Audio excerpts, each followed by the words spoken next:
kept us in the know when it comes to what's going on at Petrotrin. He's dedicated himself to public service with a distinguished career spanning both the private and political. He served as the former chairman of MIC Limited, as well as the former chairman of the United National Congress, and currently he holds the esteemed position of deputy political leader of the UNC.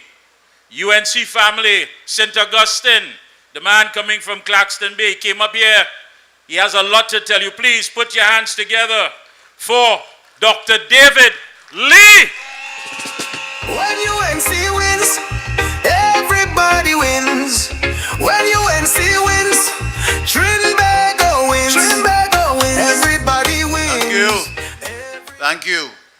Before I get into my speech here tonight, Page, we live on TV6 right now. We're live on TV6. I want to wish all the viewers on TV6, welcome to Page Main Road. Page is in the house here. I was listening to Dr. Munila. He told me raise the tempo. So I'm going to raise the tempo here tonight. I hope I'll raise it, the lion. Ladies and gentlemen, I want to start off by saying, give our MP for St. Augustine a round of applause for the massive crowd, the massive mobilizing that we are seeing witness here on the bus route. Tonight I was driving up here and I want to say good night to our political leader, the Honorable Kamala Prasad Bisesa. Give her a round of applause. She's locked on and listening and viewing. I was coming up on the bus route just now and Stuart Young was flying down on the bus route. And he was really flying because when he saw this massive crowd, he had to fly. And I was waiting my turn to come on and speak here tonight. And someone who was with him in the crowd, he walked into Tunapuna with Desmond Ford this afternoon. And the person was telling me that 90% of the people did not come out and greet Stuart Young. The people who were in their cars did not even turn down their glass to greet Stuart Young. That tells you on April the 28th, we will give Stuart Young a licking of his life. So when I was coming down, the speed that Stuart Young was going down, he knew I was speaking here tonight. He know the real Chinese coming up in Page to talk tonight. The real Chinese. It I know this Chinese born on Henry Street. I was born in Diego Martin. Now Stuart Young say he born on Henry Street. And I'll tell you where he born in Henry Street. There was a nursing home on the Oxford and Henry Street. He was born in. That's why he's saying he born in Henry Street. It's not Victoria Gardens. He grew up in Victoria Gardens. I'll leave for you to talk about Lal Bihari, Dr. Munilal and Khadija. Tonight, my brothers and sisters, we join on the election battlefield. On the walls of the PNM government are crumbling. Their grip on power is ending. And their reign of misery on us as a people of this nation is coming to an end on April the 28th at 6 p.m., my brothers and sisters. Tonight, I call on every UNC supporter to stand proud because on Tuesday this week, this country saw proof that Stuart Young is no match for Kamala Prasad Bisesa. He collapsed after 24 hours. Now Stuart Young, as Arnold in the crowd here saying small pin.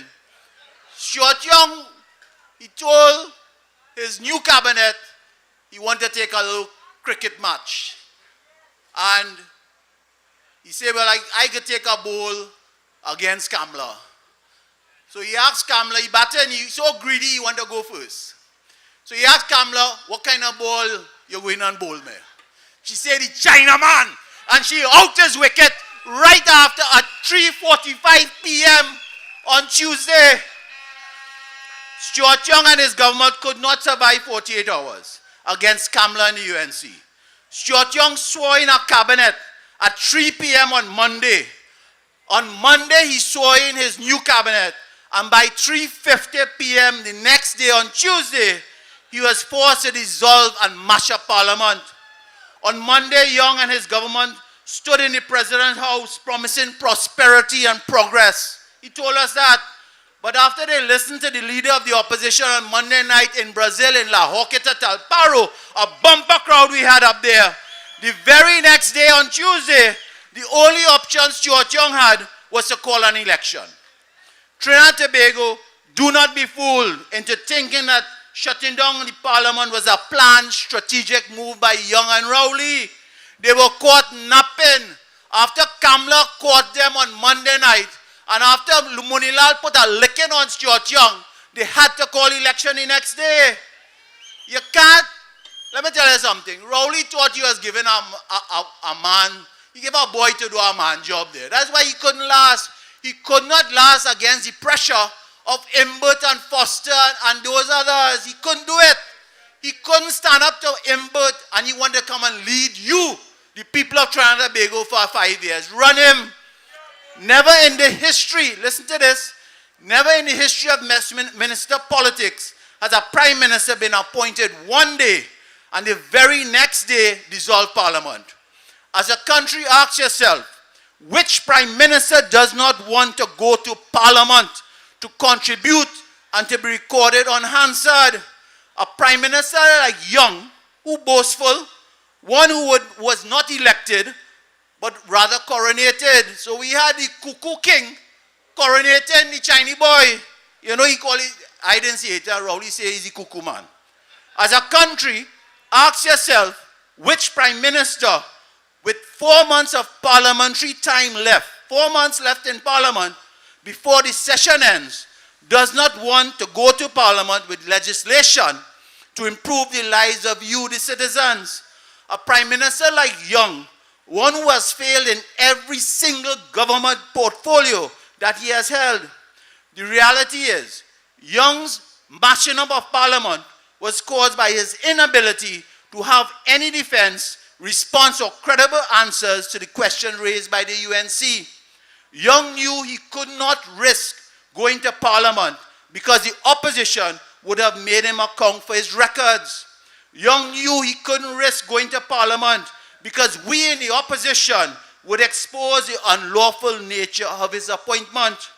Young knew he couldn't risk going to parliament because he does not have the full support and protection of his own members. On his own members, like Young got wind that Kamala was going to bring a motion of no confidence in his tail, and he dissolved parliament. And you know why Kamala would have bring that motion of no confidence? Because she might have been told by his own members to bring it. So he ran. For the last 10 years, Keith Rowley told us that Stuart Young was his Gary Sobers of the cabinet. Yet this week, the first bell that rung, Young couldn't stand up to the test of Imbert and Foster. He had to dissolve parliament. Keith Rowley has spent the last 10 years misleading his country to believe that he was the grand defender of our constitution and the pillar of patriotism. You know, Rowley like to say he's the best patriot we have in this country. He and Young. Every word come out of Young mouth, he's a patriot. But he's fooling the people. Trinidad and Tobago, no other prime minister has attacked and disregarded the independent institutions of our nation like Rowley and Young and his government. In the last week, you saw the greatest assault on this nation's democracy when Rowley imposed someone who was not selected by his own party or elected by you, the people of this nation, to lead our development. In the last week, Rowley and Young had made a mockery of the PNM and the Constitution and the President. Why would you make the President prepare instruments of appointment and use thousands of dollars of taxpayers' money for a swearing in if you were planning to dissolve the parliament within 24 hours? He had a big soiree on Monday. He fly down his brother, he fly down his sister-in-law, he bring in his mother, he bring in his father, they put on a nice suit, and in 24 hours he dissolved parliament. And they want to tell you and fool you and tell you it was strategic. It is because they have failed as a government and Stuart Young had to call election. Now I understand Rowley call him and buff him up. Rowley say, Stuart, I call you my Gary Sobers. You didn't even give me 24 hours to play a good round of golf. Oh, Jesus Christ, I had to go back and work. And that is what is happening here, ladies and gentlemen. On Sunday in Woodford Square, I felt sorry for Keith Rowley. Because after 10 years as Prime Minister, his own political base could not even rally behind him to full Woodford Square. It was a ghost town in Woodford Square on Sunday. On Sunday, I felt embarrassed for Keith Rowley because after 10 years, all he could do was to carry us down the same foolishness that he talks since 2016.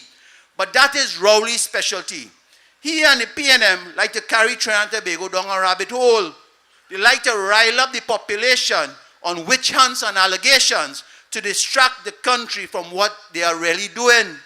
Tonight I want to ask the country, where was the logic in Rowley resigning Sunday for the Prime Minister to dissolve the Parliament in 48 hours? I want the country to ask themselves, why didn't Rowley simply stay on as Prime Minister, dissolve the Parliament on Tuesday just as what Young did, and then allow Young to lead the campaign? You know why? He did not want to play golf undisturbed. Rowley and Young orchestrated this entire assault on your democracy so that Stuart Young could eat a food with the Prime Minister's salary. The opposition leader called them out before she told you that all Young had to do was serve one day, and you will receive the pension, the Prime Minister's salary for life. And you know what? He did that. In 24 hours, he called an election. So Kamla Persad-Bissessar is always right once more. We keep doubting that lady.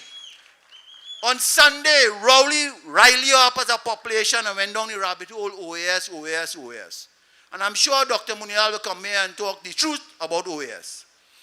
But what is the real bubble was grounded in the fact that your children and grandchildren would be forced to pay Stuart Young a pension of $87,000 per month for his rest of his life after serving one day. The very same government that wants to take away your pension, you know, your pension once you have over $25,000 saved in your bank for a rainy day. And we thought, the opposition thought, at least Stuart Young would have come to the Parliament and removed that dreaded bill, that motion to take away a pension from the order paper. At least as a minimum, he would have done that. So you know what that tells me, ladies and gentlemen? Once you put back the PNM, they are coming for your pension. Do not take God out of your thought. Do not. On Sunday, I honestly thought that because Rowley was leaving office, the country might finally witness an honest, sane, and calm contribution based on facts. But Rowley's speech was like all of his other speeches in the last 10 years. It was a collection of distorted untruths and fictional madness. Tonight, I must clear the record. On Sunday, he boasted that the opposition never brought a motion of no confidence against him. We didn't have to do that. We didn't have to bring a motion of no confidence on him. He alone brought it on himself and he resigned Sunday. We didn't have to bring a motion of no confidence. He shut down Petrotrin. So he has done his own motion of no confidence on himself. Tonight I want to remind, you know, Rowley like to talk about UNC and we so and we this and we that. I want to remind Rowley of something because he like to call my name and I have no doubt he will call David Lee's name soon. On Sunday, Rowley tried to fool our country as he left office into thinking that he ran a government that had no scandals. Let us remind him. Tonight I want to remind him how the late Marlene MacDonald fired twice from your cabinet. On one instance, she was appointed Friday, and by Saturday, she gone. Tonight, I want to remind him of the Darrell Smith report that Anil always talk about. Tonight, I want to remind him of the Laura Lezama leasing. Didn't she resign from the Senate last year? I want to remind him of what a fella down in Sawa Barataria. He was a senator called Hafiz Ali. Asked me about a video. I want to remind Rowley about the Malcolm Jones and the waste of money that they did on Petrotrin. That is why Petrotrin had to close down today, my brothers and sisters.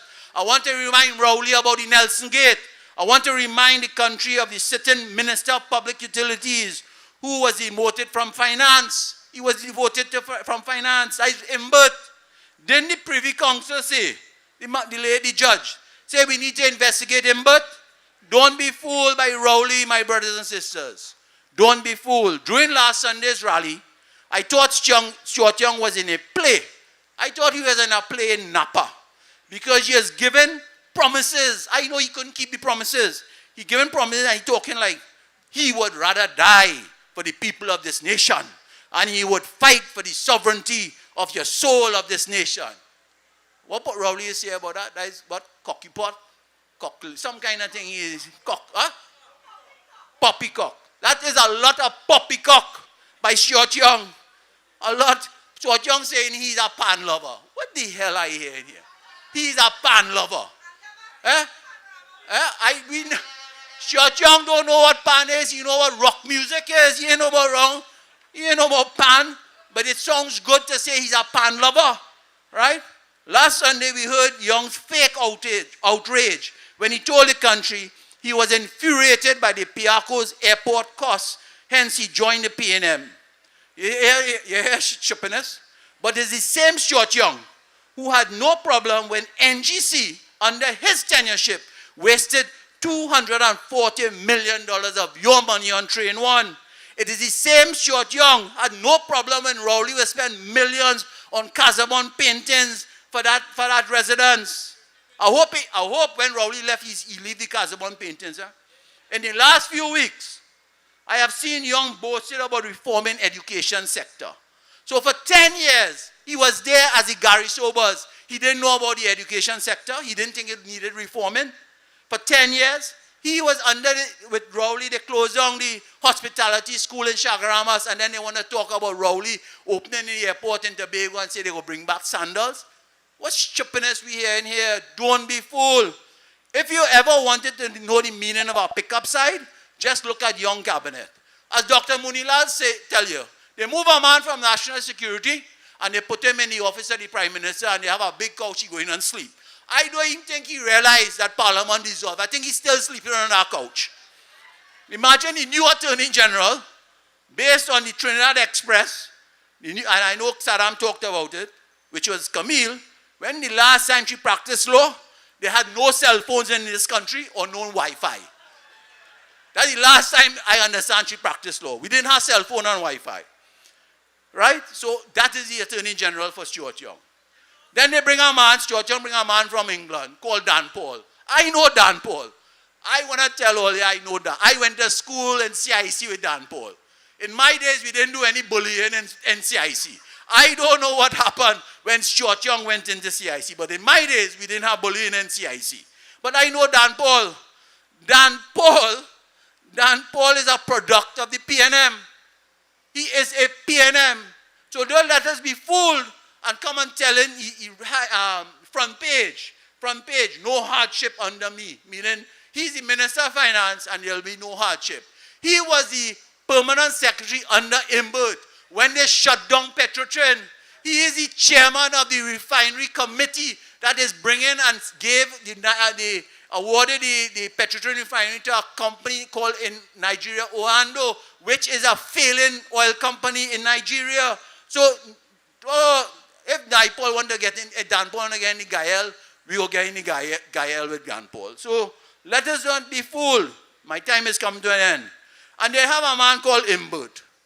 Imbert, I always said, and I am correct, Imbert could have never sat in a cabinet and called in Stuart Young, Prime Minister Young. If anybody know Imbert not subjecting himself in calling Young Prime Minister Young. When do you think I can meet with you to discuss water rates and tea and tech rates? And then Young will say, well, I have to check my schedule, Imbert, and I will get back to you. You ever could see that madness happening with Imbert, Dr. Munila? Never in this world, Imbert. So you know who collapsed our government besides Kamla? Imbert collapsed that government. Imbert. So don't take God out of your thought. Let me tell you something as I come to an end. Tonight, I am proud of my sister Khadija Amin in St. Augustine. The kind of crowd we are witnessing here tonight as we open the battle for election, it will tell me we will keep growing as we go along for the next 40 days. We have 39 days, I think, and counting. Tonight, I am proud of the work of our party has done. I am proud of the vision and direction of our leader, the Honorable Kamala Prasad Bisesa, and her selfless work she has done over the last 10 years in opposition. As a party, we can confirm that United Congress, National Congress, is ready to win. The fact is the UNC has been leading a campaign for years, now not just before election. In the last 2 years, you have seen our anti-crimes and health tongue meetings. Devo was in there, Devish Maharaj. Those were geared to create our vision for crime. That is why the leader has put over 70 plans to address crime and health. In the last few months, we have seen our constant meetings with the unions as we craft the workers' agenda and form strong bonds with the labor movement. They are afraid of us forming that movement with the labor. As a party, we didn't wait on the election bell to place candidates in key marginals. That was done in advance. We have placed some of the most dynamic and high-caliber candidates in these marginals as we work to secure our victory. The UNC is ready to win. But most importantly, when the UNC wins, every one of us in this compound wins. As a country, you can be guaranteed that when the UNC wins, your homes will be free from property tax. When the UNC wins, you can be assured that businesses will grow and will cut business taxes and incentivize the economy. When the UNC wins, you can be assured of proper cancer treatment, dialysis, and NCD treatment as we work to improve our health care. When the UNC wins, you can be assured of more money in your pocket as we will reduce VAT on 7,000 food items. When the UNC wins, you can be assured of laptops for all your children and places in schools and more scholarships. When the UNC wins, your safety will be returned with our stand the ground legislation. On April 28th will mark the most important day on our nation's recent history. It is a day we must decide between the crisis and chaos of the PNM or the plans to rebuild our TNT under the UNC. April 28th is the day you decide between Young's selfish, inexperienced leadership or Kamala's visionary, tested, and progress-driven government. Let us win with the UNC, because when the UNC win, everybody wins in Trinidad and Tobago. I thank you.